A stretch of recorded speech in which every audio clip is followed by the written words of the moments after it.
Greetings and welcome to Liminal Light, a show that explores the languages of myth and star, earth, sky, tongue, and spirit through weekly astrological forecasts. I'm your host, Chris. Enjoy.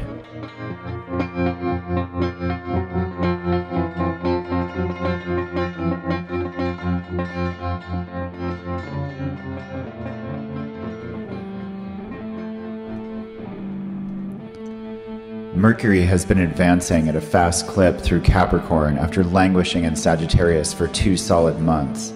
And early this morning squares Uranus, while Uranus sextiles the Moon in Mercury's sign of Gemini, waxing to eclipse. Only 2 weeks ago he completed a trine to volatile Uranus from the Centaur sign on the Feast of the Epiphany, which made for a squall of path-shifting occurrences, paired with a wonderful flow of harmonic fraught. Often epiphanies are exactly what Uranus brings. When he passes us the torch, Prometheus pilfered. As previously pictured in forecast prior, an incendiary light bulb above our heads that grows so bright it bursts into cascades of fire, furies we follow in a chase to catch and hijack our own trains of thoughts. This is a stick-up, reach for the stars, dogs bark as they board the cable car. Keep your wallets in your pockets, we want your ideas. And there they flow, like that which spurts from the quake-cracked clay, the enshrouded secrets of various pottery people, whether they're moly, beru, or rye rot. A vial of vitriol more volatile than venom. Vitriol comes from Middle English, denoting the sulfate of many metals, this having emanated from medieval Latin vitriolum, thence vitrium, which meant glass. A word like volatile referred to creatures that fly, from Latin volere, to fly, and with Uranus involved, surely ideas can blow up in your face, leaving you reaching leaps much higher than you could have expected, as we do in dreams, where we learn to step on breezes like sylphs and lift ourselves to precarious heights, levels we may then defend bitterly, spattering glass shatter through our teeth. Epiphany the Last had circuitry engineered like potential power, smooth harmonium respirations that could kill a cathedral if they sucked in flammable gas, but were intaking no more than regular oxygen, so all went smooth for most of us. We lived to keep our labs another trine, this being a square from Capricorn, a sign that has enough tinder to kindle a lifting flame, maybe a mix of bonfire burst realizations and practical revolution. Microburst reforms. The tickets whiz past the moderator, Mercury, and into the microphone. He recites the many lists, reviews, comment box talk, and random requests that come by him in sandstorm-style lashes, missing not a word, as the stenographer chisels the glyphic interpretation into lithographic stones. They fall on virgin wax and sheets of grease, rollers of crayons, shafts of charcoal, smears of white oil pods, and when the camouflaged hulls of the submarines come belly up like the vaulting whales we saw in cartographic hallucinations, we read and recite out loud, under thunderous skies, new commandments that pop as sigils from the camouflage. The sky behind black and empty and ready for the apocalyptic epiphany of fire, lightning, crackling, and branching. From the flames constructs variegations we recognize from herbaceae. More text appears in the incinerating aether, and even in the dust and ash that befalls our windshields, we find words traced with fingertips by the gnomes that came before us and lead our imaginations like pipers do their legions. This is all just a glimpse of what is to come. It is as real as our entire lives up to now, but happens in such a flash it holds less of our fates despite the seal of our future. We can envision burnt offerings upon the altar as we rise for judgment at the time when heaven and earth connect at last, and then we must make up our minds. What will we do? How will we decide? What are now obligated to answer? It is Judgment Day at last. And we are overjoyed, the shadow government that scares us, and everyone in the environment that has come alive in the eyes of those born of this millennia, the scientists that now accept the sun as a soul, and the data analysts who involve astrology in their intelligences. It's come without us even realizing, and it is Uranus square Mercury that strikes the triangle to engage the orchestra, and the choir of voices belch immortal fire, and the voices of angels incinerating all wickedness, and the world is changed. and in our prayers we are healed, and the stags that part the leafless thicket prepare the wombs for purification, and the glory we inherit is then not alien but credited to a higher purpose. And we grow itchy in our car seats and chew through our seatbelts and run fleeing from our vehicles.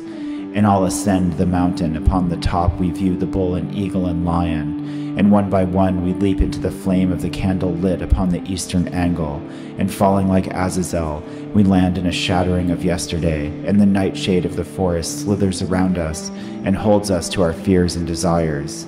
Come now, don't leave me behind, it says. It wants to be allowed into the new era, and we embrace it and make our pact. No, we will not neglect you.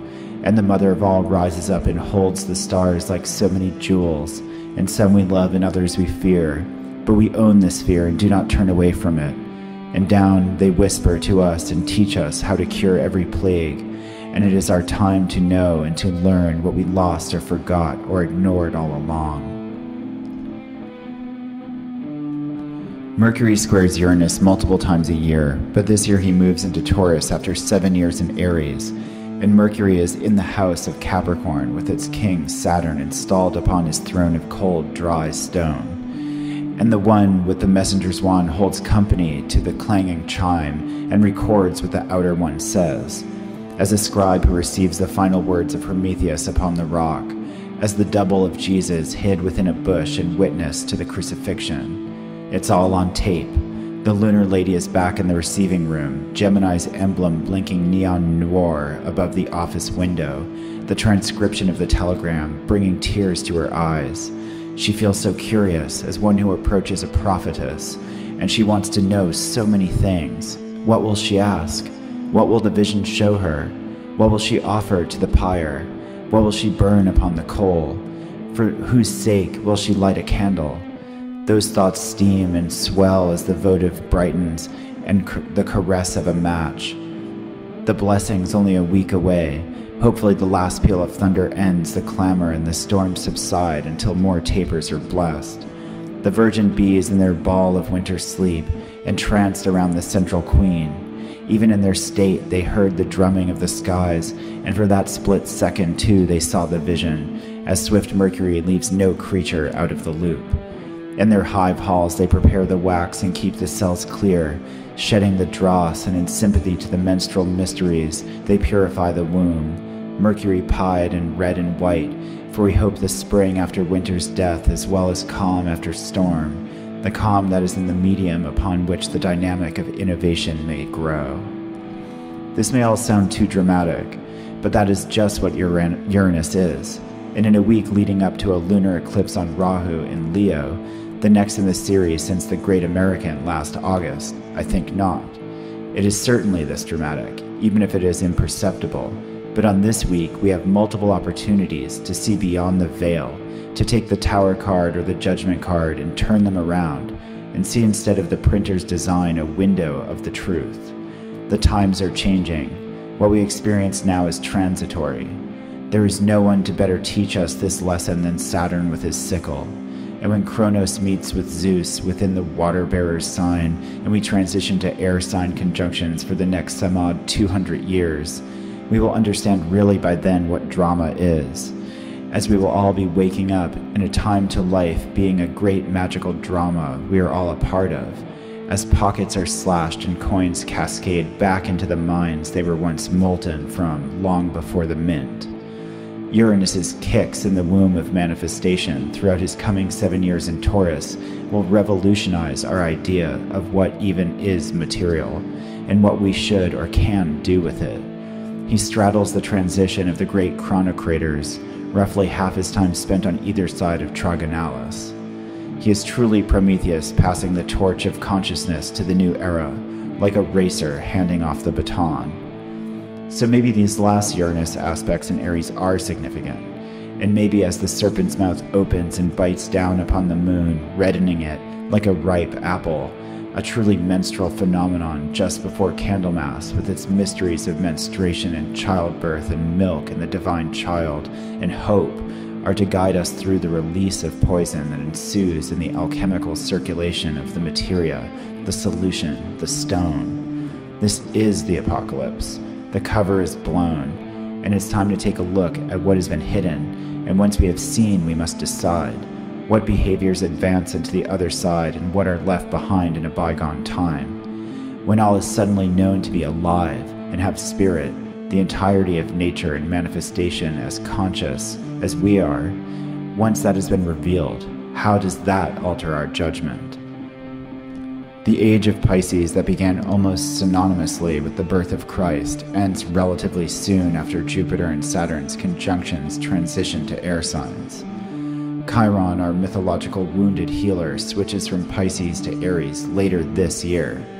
As usual, Mercury's sextile to Chiron should serve us to flush out some of this poison. As this is the season and these are the years we might want to contemplate what we should purge in purification before we birth anew, we might want to consider logics and language that are toxic and how they can be expelled from our systems. A cleanse to both bowels and brains, nervous systems and spleens, even Baudelaire's mystical spleen, for which we need the spirit of Artemisia to approach. January 29th, the Sun moves into the second decan of Aquarius, a space known for being between two worlds and connecting the two. Befittingly, this decan is ruled by Mercury in both orders, the sign ruled by Saturn, who presides over the barrier itself. The Sun then, our visions, wills, and intellects, gets to ponder being between these two epochs, and there is a beautiful cosmic choreography as Mercury later enters Aquarius at the moment of eclipse. Between the outer limits of our spirits, where the orb of heaven hangs on high and the spheres of Gaia beneath our feet may find and make use of the holy guardian angel, and when the two worlds meet as all becomes revealed, does then our noble and perfected self, our personal intermediary between us and the spirit world, integrate with our conscious mind and the one ruled by the Sun, our ego itself? Only time will tell, but it is these kinds of thoughts that are trafficked within the phase of Aquarius.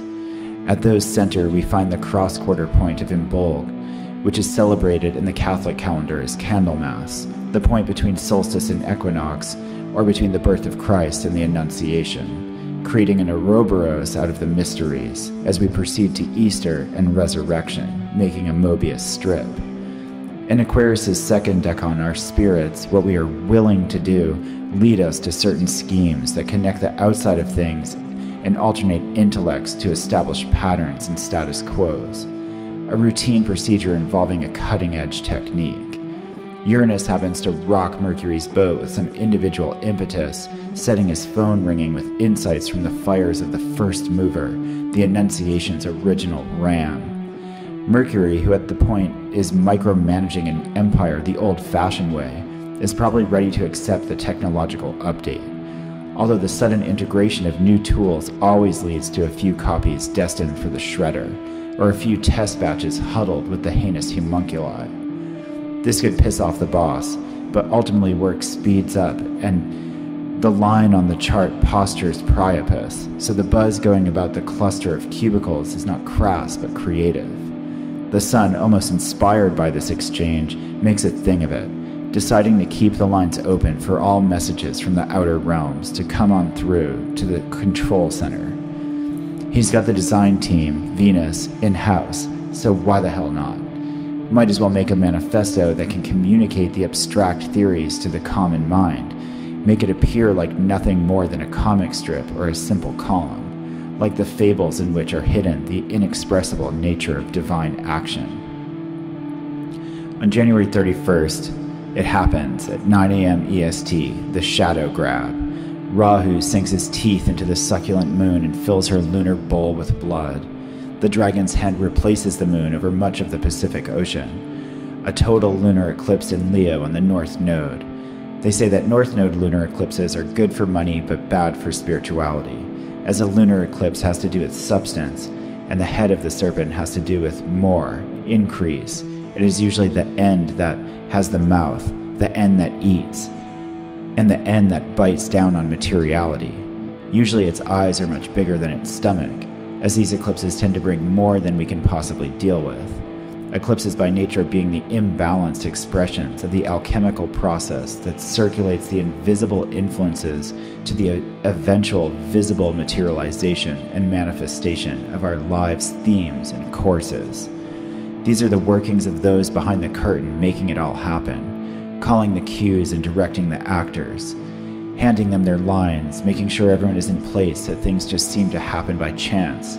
The drama that unfolds is because really all of those in black who rush onto the stage as the lights lower or after the curtain closes to shuffle sets and prepare for the next scene. If you come and sit in a chair, they put it there when everything was temporarily in a state of suspension, while the dragon had the moon in its mouth.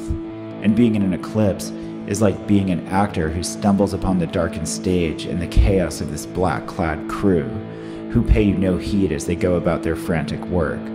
So stay out of their way. You want everything to be in good order when it's time to play your part, and even befriend them backstage, or thank them at the curtain call, or before the show even opens, so they are fond of you, and your props are not misplaced, causing you to improvise, but instead they are put just where you want them. So burn a blue candle for Rahu and repeat his Bij mantra before this all goes down, asking for him to go easy on you as he can.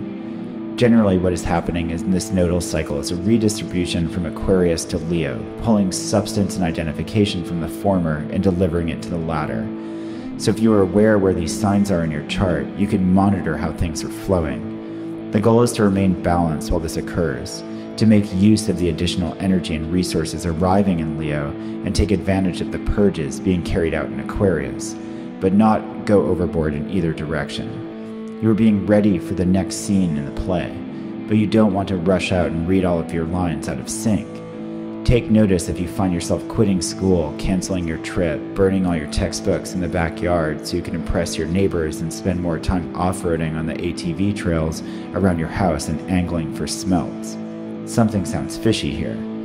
It's these extreme lunges in one direction and retreats from another that are triggered by these eclipses, if they are hitting sensitive points in your nativity or you are sensitive to them in general. This particular eclipse is an increase of substance in the Leo territory, so more selfie devices and shiny crowns to wear when you take your photo for the promo shot that will be on the poster celebrating your inauguration to the high seat of the virtuous and generous attention center. Doesn't sound too negative, right? It doesn't have to be, but watch for inflated scepters and media blitzes in and out of the mass eye, as well as the arrival of a big load of something or other in a highly visible spot, maybe way more than you ordered, like a giant heap of sex toys dumped on your front lawn. People will certainly take notice, and your name will be spoken at the gas station nearby. The last eclipse in August was followed by multiple systems of devastating weather, which is pretty traditional textbook eclipse season stuff. As these are all part of a series, we may get a sequence to these inclement conditions. This lunar eclipse specifically belongs to Saros Series 124, born on the North Pole on August 17th of 1152. It seems to have a centralizing, decentralizing nature that saw the forming and culminating of important societal structures, such as the Warren Commission, CIA, the United Nations, the Vatican II, Y2K, Beatlemania, the dot-com peak, the World Bank, and the space age, to name a few. It seems to host important leap years, millennial markers, era inceptions, empire consolidations and breakups, computer viruses, things falling from the skies such as meteors and myriad plane crashes, kidnappings and rescues, various murderer sentencings, and the general theme of a connection between heaven and earth, and thusly judgment. Its birth even coincided with the historical Frederick I Barbarossa, inaugurated as the King of the Germans, whose mythological legend has him arriving as the good king, the sleeping hero who awakens during the apocalypse. On February 3rd, despite this being a square aspect between the benefics, they are almost always positive. This might be the tension of receiving two of the thing you ordered in the mail instead of one. A boon, even if it makes you say, "What the hell?" This echoes the lunar Rahu eclipse pretty readily. But looking at this square by sign significations, we see the pleasure and beauty of connecting the abstract and the experimental to the conventional and regular in a beneficial tension with the coherence and expansion of opportunities surrounding acknowledgement of depravity. This may be the lesson of temperance applied to how much of the outside do you want to connect to the inside. All of it or some of it. As this week's theme is certainly full system overload, it may be that we are beginning to consider spoon-feeding divinity to the profane, or even sneaking splashes of soma into the morning coffee of squares, sticks in the mud, hardline scientists and skeptics, until they accept the medicine, rather than outright dosing them, as was the way, for example, in the 60s, which just led to them rejecting the drug.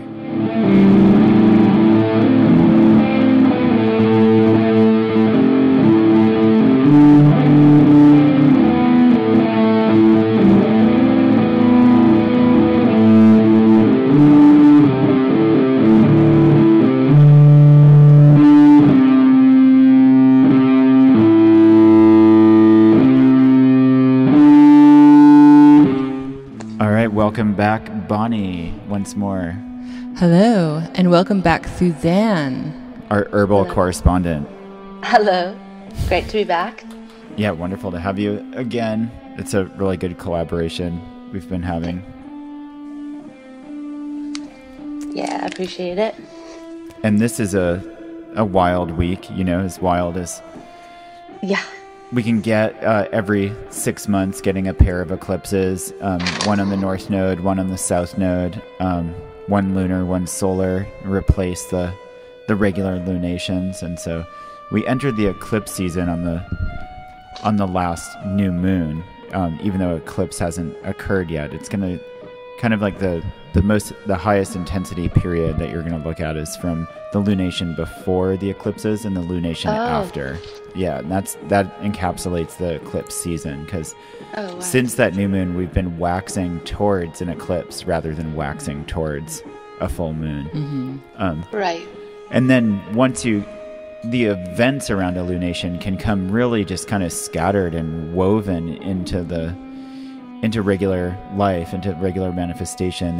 They say after eclipse you can get the effects in the next 6 months, mm-hmm. which just brings you all the way to the next eclipse. So, and sometimes you can get them before, you look at 2 weeks before the eclipse and 2 weeks after. And so for the acute area, so really it's just kind of like one eclipse spins off a bunch of events that kind of just trail into the ones that are being spun by the next series of eclipses, and it just keeps going like that as the nodes transit around in pairs of signs. They switch signs every 18.6 months about.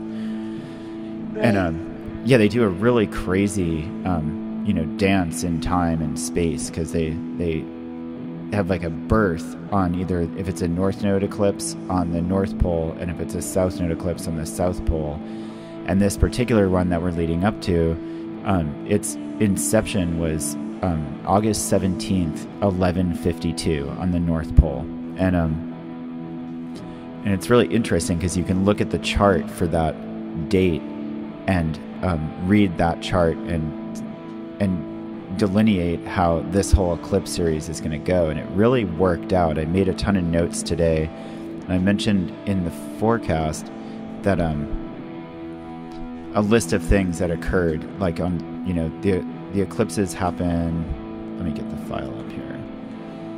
Those eclipses happened in that series, the first one in 1152, and then there were several, and I kind of just caught back up with it in the beginning of the last century, so 1909, and we had sports teams being formed and leagues being formed for the first time, Canadian hockey and German soccer, which is interesting because the whole theme throughout is a lot to do with the culminating and dispersal of various empires, and you have to kind of like think beyond what the difference is between like corporations, religions, governments, empire.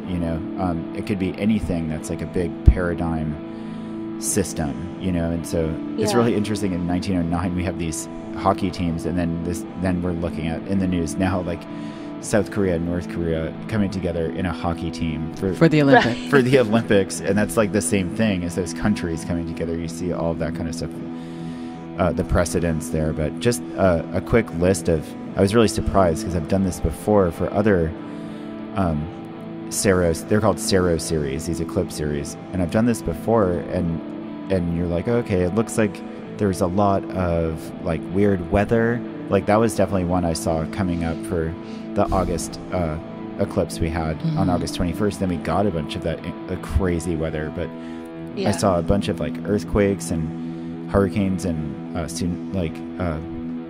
typhoons for that one. This one was really crazy, which a lot of people haven't been taught. I haven't heard tons of talk like, we're really worried about this eclipse, and it's not really anything to worry about. But when you look at just a list of the things that came together at that time, and this is just a partial list of just kind of the highlights, but we have the Warren Commission, the CIA, the United Nations, the Vatican II conferences, Y2K as an event, Beatlemania, the .com, the peak of the .com bubble, the World Bank was formed, and the event that inaugurated the space age. So, I mean, that's pretty heavy duty stuff. Yeah. And it seems, and even like in 1152 when it started, we have Frederick I Barbarossa, which means Redbeard. Before that, the area of Germany was 1600, they think, different kind of principalities, like literally like princes owning land, like it's feudal times. And and then he unified them and became, the king of Germany for the first time. And then he's mentioned in the Golden Legend and in mythology in general, and he's one of the people that they superimpose something like the Mabinogion and the Arthurian myths on top of, like the way they did with Alexander, the Alexander romances, that kind of cycle. But with Frederick, you have all these legends of him being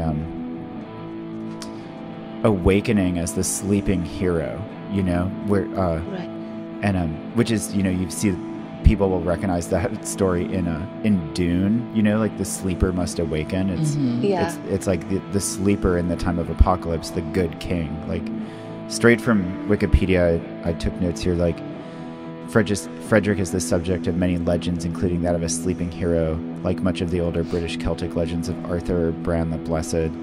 Legend says that he is not dead but asleep with his knights in a cave in the Kyffhäuser Mountains in Thuringia in Bavaria. And then when the ravens cease to fly around the mountain, he will awake and restore Germany to its ancient greatness. And so just right from the inception of this eclipse, you see this like colonization and decentralization. And we get other weird stuff like computer viruses, like the first ever computer virus called the Elk Cloner was written by a 15-year-old, and then that's in like, I think which one is that? I think the 80s. Yeah, that's the 80s eclipse, the 82, and then in 2000 we get one called the I Love You worm that was like just eating people's hard drives, which I thought was really funny because then you get Beatlemania being incepted in the 63 eclipse. You have the release of I Want to Hold Your Hand and She Loves Me, and it's totally that also is kind of like this clone kind of thing, like everyone trying to sound like the Beatles for the like rest of rock history, and like Beatles clones. And then like the concentration on like I love you and all the lyrics is kind of, and even like the restructuring of the Vatican and of Catholicism is kind of like in an age before computers is like a complete like computer virus in a way, Well, yeah. But yeah, pretty crazy stuff happening here. Lots of kidnappings and like sentencing of like people of note, like Margaret Thatcher's son disappears in the Sahara during the Dakar rally, and then he's rescued, and then that's in 82, and then in 63 Frank Sinatra Jr. is kidnapped at Harrah's Casino in Lake Tahoe. Wow. And then there's others. There's a big one on the West Coast. Marianne Parker is kidnapped in Los Angeles in 1927. But murdered. Yeah, and she was murdered, and but it prompted the largest manhunt to date on the West Coast, and then still there's other murderers in several of these eclipses getting finally sentenced, like even if the doctor were, murderer. Yeah, where's that one from? even if the murders are from years before. So I'd already written this whole thing just because of the astrological aspects and the change of eras, like from earth to air, really kind of seeing all this like prototypical, like apocalyptic. And I don't mean like apocalypse like destruction, but like etymologically, apocalypse means an uncovering or an unveiling, and that's where you get like revelations. And it's a time when heaven and earth connect, and you see that in this these series of events. If you look at all this data, it's like has a lot to do. There's a ton of plane crashes and even a meteor that hits the earth. It breaks up and hits the earth in British Columbia. And so stuff falling from the sky, and like Vatican II is like a restructuring of heaven, essentially, you know? And like, so you get all this things like the heavens and the sky coming down to earth and being pulled down to earth, and then you get all this restructuring happening. And you can really see it in the chart of the inception of all this stuff, where the planets are placed, which is pretty interesting. It has like the same signatures in it. Like you have Uranus in Capricorn, right where Saturn is now. So that's like Uranus revolutionizing hierarchies. You get Jupiter in Scorpio, where we have Jupiter in Scorpio now, facing fears and nightmares, because Neptune's also there. And you get the Sun and Mars and Mercury in Virgo, while the Moon is in Pisces. So you get like aggressive, detailed organization in tension with letting go of the past and letting go, dissolving of past forms. And you even get Saturn in Leo, which is always associated with being trapped in like character, kind of being trapped in characters, like almost like wearing the mask of yourself. But then if you think about it, it's almost like these characters, like notable characters kidnapped, like trapped, you know? And then and Venus on the ascendant, with like the whole "I love you" thing, you know, like it's pretty clear and crazy. But the nodes at that in 1152 are in Aquarius and Leo, but opposite to how they are now. And so that really speaks of like the centralization, decentralization, or like a centralization of decentralization, which is so much a good description of today, you know, of like society today, but just all issues really coming up, or kind of just like it's dissolving and decentralizing while it's being put into the central position, you know, like in every way you can think of. Like you were talking about that earlier, Vaughn, right, with in fashion.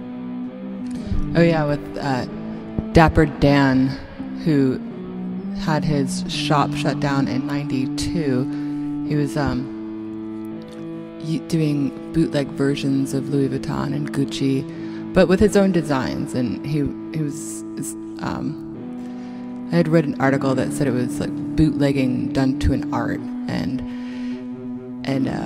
Alessandro Michel recently put a pretty much exactly the same piece, this beautiful fur coat he made with these large, like leg of mutton sleeves that had And who did he make it for originally?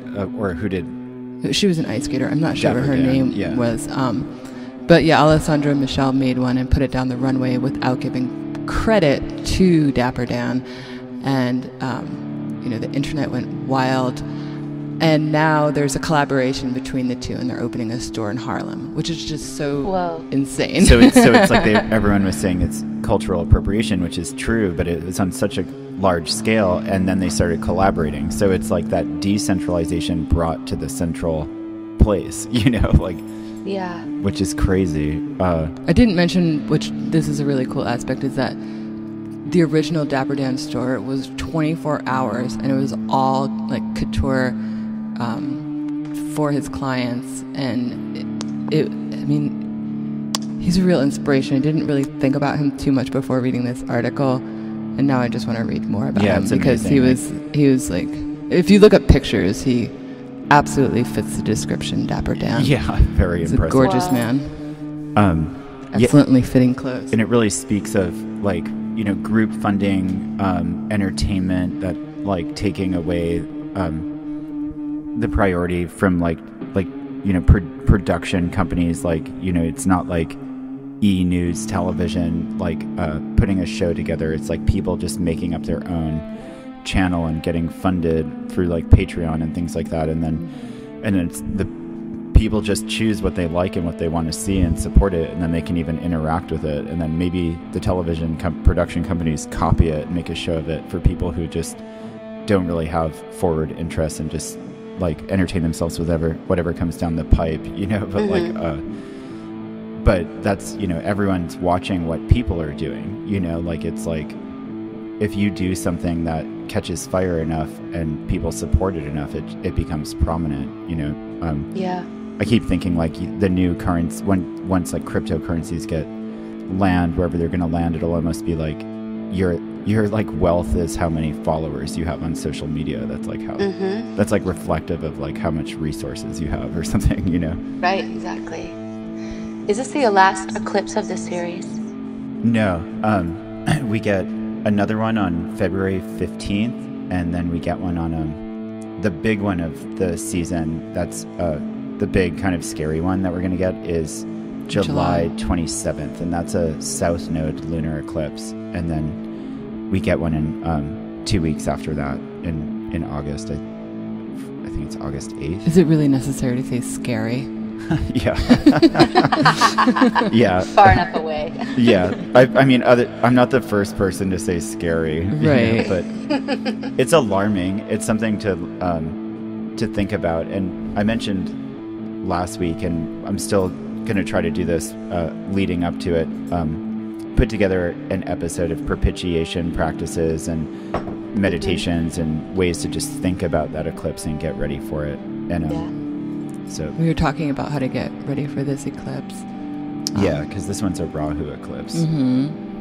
So blue candle. Yeah, simple Wednesdays. things. Just Google Rahu Bij mantra on YouTube, and you'll do nice things for birds. And you'll get the mantras, and then do nice things for birds, which just relates. This is all Vedic stuff because they paid the most attention to the nodes. They treat them as important as the planet, as the Mars, Mercury, Venus, Jupiter, and we're in the Western tradition. They're more in the background. They're more mystical and carry kind of like an alchemical, hermetic kind of signature. But in India, they were just treated very directly, and you had to propitiate and get ready for eclipses and deal with them and stuff. So there's it corresponds to the color blue, to the day Wednesday, to the direction north, to birds, and you burn incense and you chant the Bij mantra. I was just gonna do it every day starting the Wednesday before the eclipse, and then that's the kind of the practice that I'm experimenting with now, and do the same thing right after that. Switch to the Thursday before the next eclipse that occurs in February. Have you been thinking about herbs related to the eclipse? Yeah, I have been. I've been thinking. I think I mention oats every single episode that I speak on. So I've realized that I think it's just something probably most people should be taking on a regular basis. Yeah. I know you often do.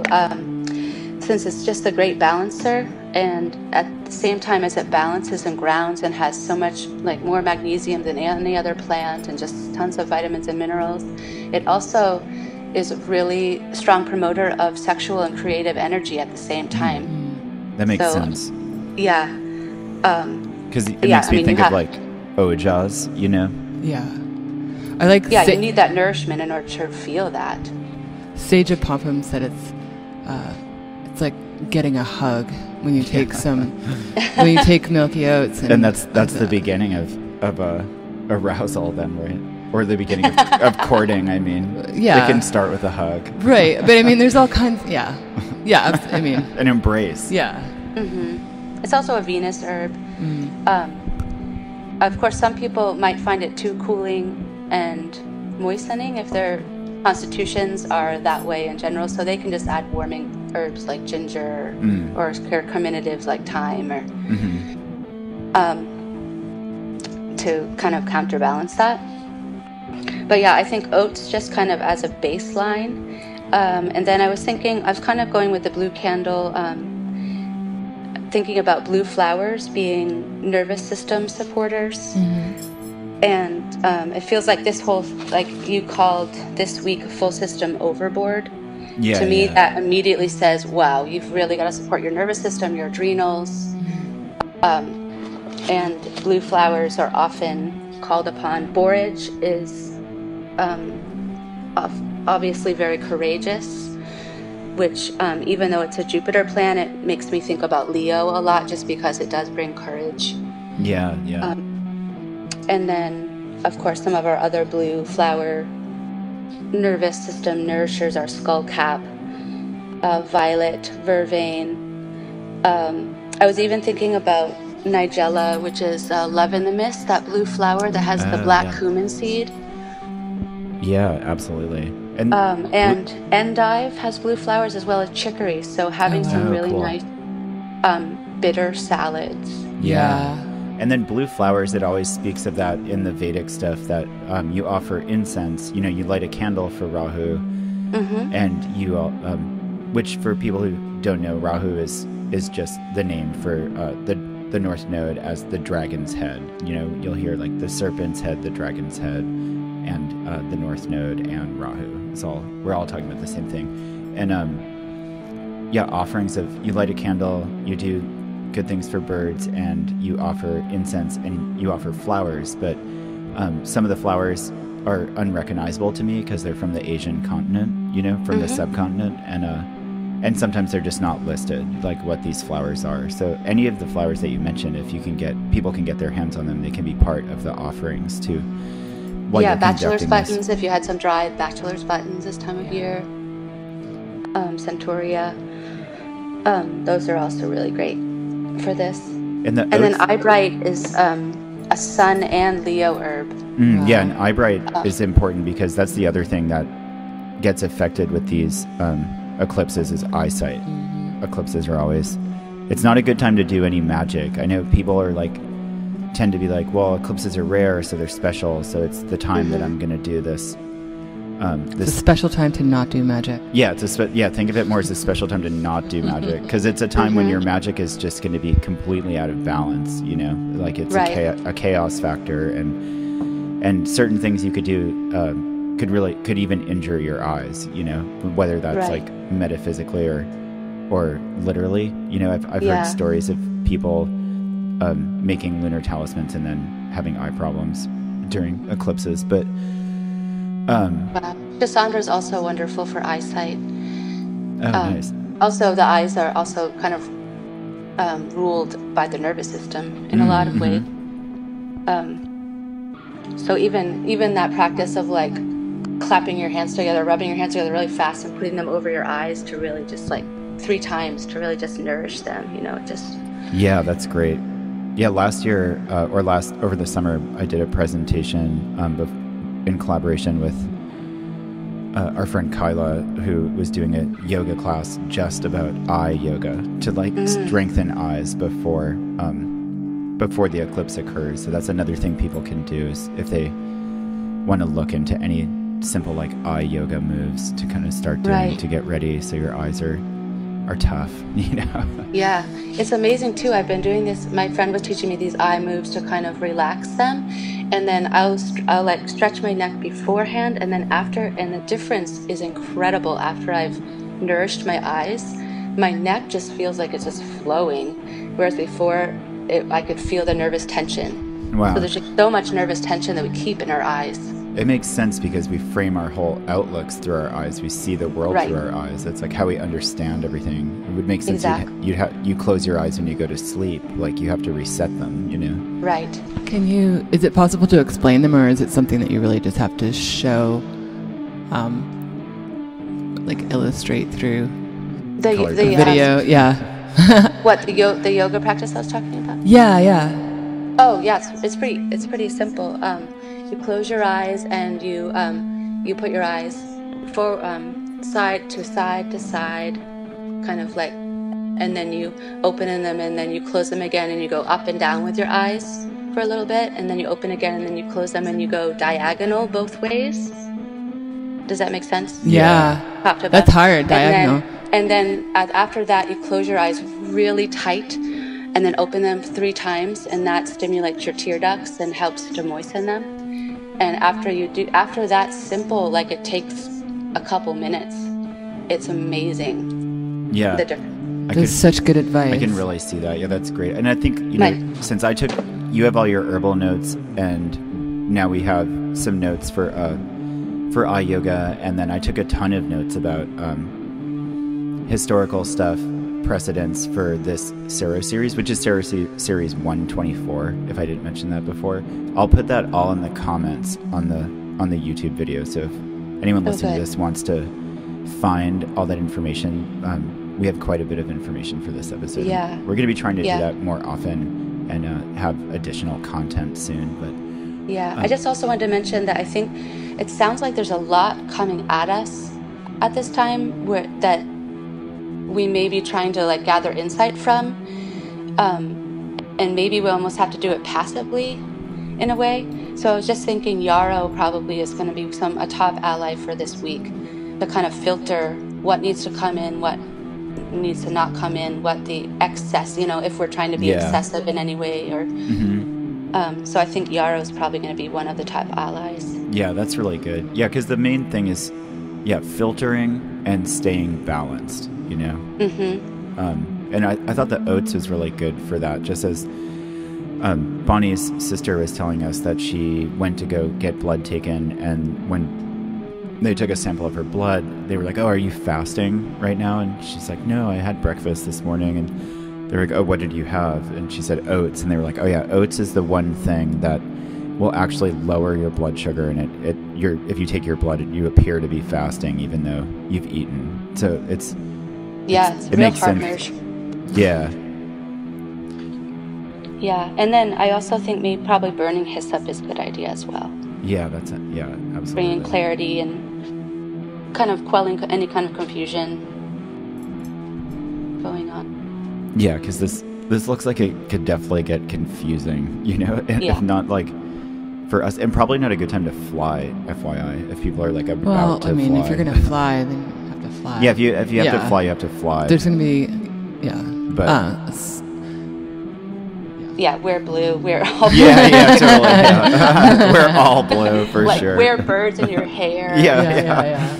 Yeah, it's interesting. Yeah, Alexander McQueen. Remember that? Right. The whole bird thing, and then tons of plane crashes on these eclipses. Wow. And even like I said, meteors. Like and then there was like a plane crash. The one by the pilot Bob Collins collided with one of his students in the air, which is like I don't think it was his student, right? It was just, there was a student, an employee for Delta or an airline, and she was just practicing, what is it, like a Cessna, some little like trick plane, and he was on a trick plane, and then they collided. He crashed into a hospital, and and then the plane just incinerated, and then she died as well. Yeah, that was during the 2000 eclipse, and but that's also like I think one of the rarest ways for civilians to die is through that kind of crashing. So it's like the unprecedented, which like has been coming up so much. Like this never happens, Mm-hmm. Yeah, and a lot of the stuff in this eclipse series is unprecedented, and like you get in the 1152 chart, you get Pluto in the first decan of Gemini, so it's like unprecedented information, unprecedented ideas. Well, unprecedented. In Cape Town, they're about to run out of water. Yeah, that's unprecedented. And they say that I've read in March, but also they're saying in April that there'll be a maximum of 25 liters of water per person per day at 200 public collection points under police and military supervision, which is unprecedented. And terrifying. And it's interesting that in Africa we had in Mozambique on one of these eclipses. Opposite. We had the most torrential rainfall crazy causing flooding, like the unprecedented flood, and then 800 people died.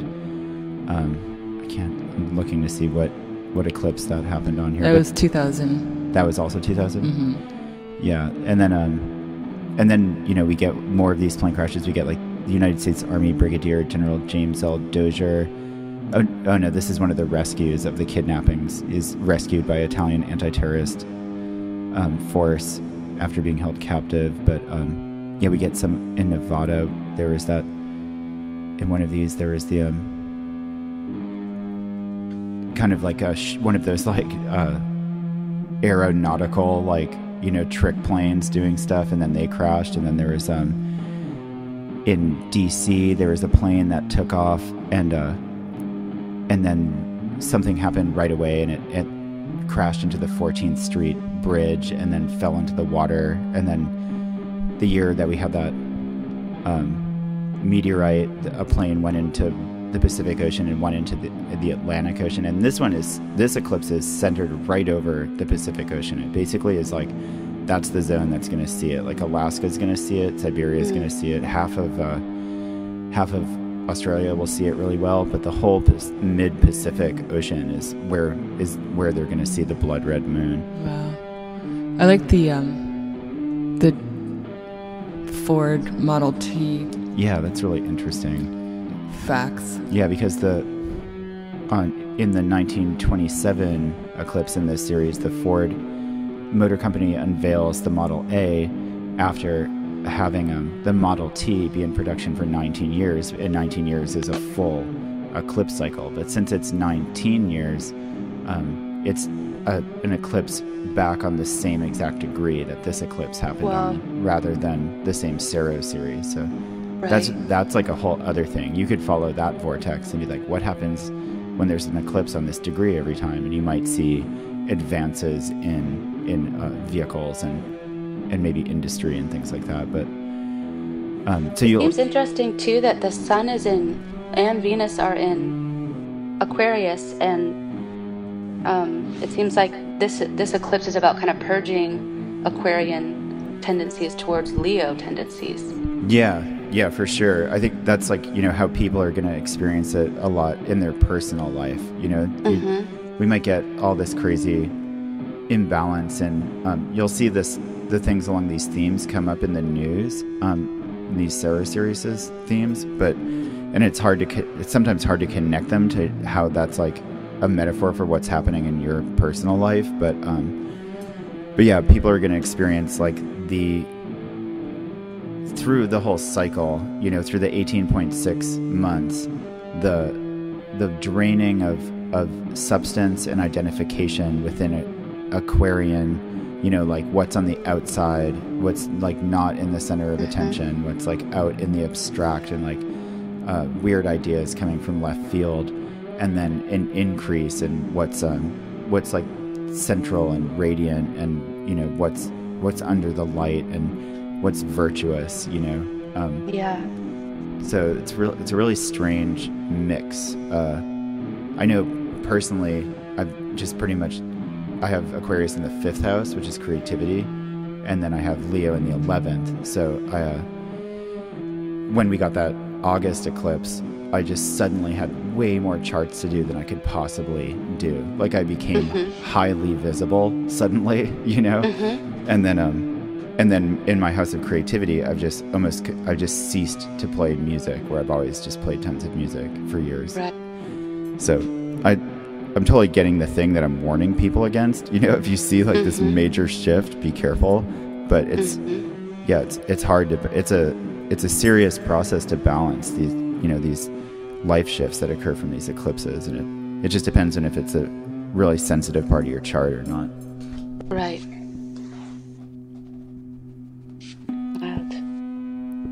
And then some people are just much more sensitive to eclipses than others. If you have Ketu or Rahu on a planet or on an angle. And then so the upcoming episode we want to do on eclipse propitiation, and I think we're just going to cover Saturn propitiation at the same time, just a propitiation episode, an article. Those are going to be good for people that have eclipse sensitivity anyway, that they should, instead of doing that when an eclipse is coming up. They should probably always be doing that, you know? Yeah. Right. Like we're just gonna set up an altar for Rahu in the north and an altar in Ketu in the south, and just start keeping going with them all the time. It's a really good idea. Which is good to pay attention to the angles and the directions anyway, I think, and Be aware. be aware. Yeah. Yeah.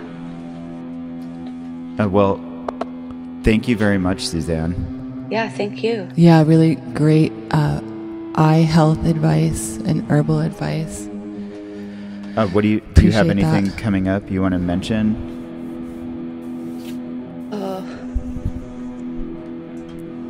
Not right now. Not directly, yeah. Well, Yeah. Nothing's ready to unveil. yeah, Right, it's exactly. winter. And it is eclipse season. Well, you have to and like it's- kind of like give it a second. And we didn't mention that we're also about to have candle mass and in bold. So Yeah.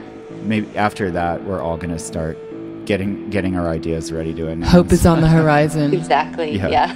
Yeah. Not time yet. Yeah.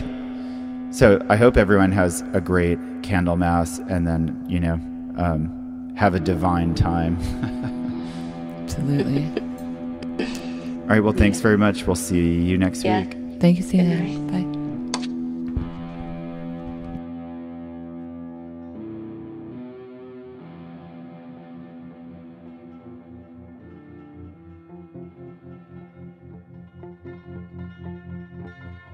Thank you for listening to Liminal Light. Our theme music was composed by the ever-talented Asa Irons. Today we spoke to our correspondent herbalist, Suzanne Stone, who teaches, consults, and generates an apothecary. Find her at moonofhyldemoer.com. I'm your host, Chrissy Buccieri Rapucci, and you can find me at atavisceral.com, atavisceral.com, where I post articles and forecasts, offer chart readings, talismanic concoctions, occult services, tarot, divination, and more.